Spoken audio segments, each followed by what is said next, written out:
to imitate what they celebrate at the altar, and to conform their lives to the mystery of the Lord's cross.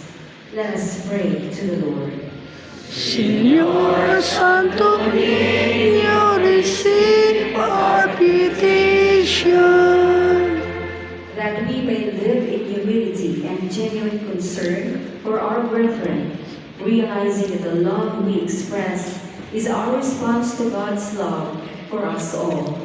Let us pray to the Lord. Señor Santo Niño, receive our petition. That those who find their life burdensome seek refuge in the Lord, who himself bore the cross and proved the resurrection. Let us pray to the Lord.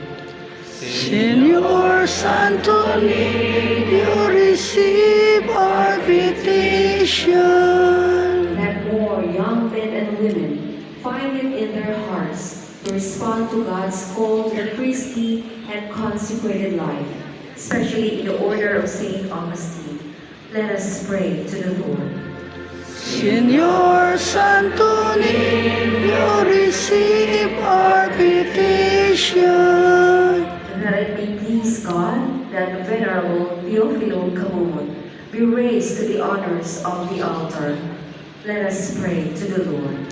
Señor Santo Niño, receive our petition. That like the Israelites who turned to the bronze serpent, the sick may look to the cross of Christ for healing and strength. Let us pray to the Lord. Señor Santo Niño, receive our petition.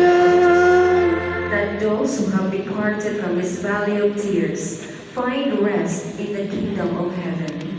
Let us pray to the Lord. Señor Santo Niño, receive our petition.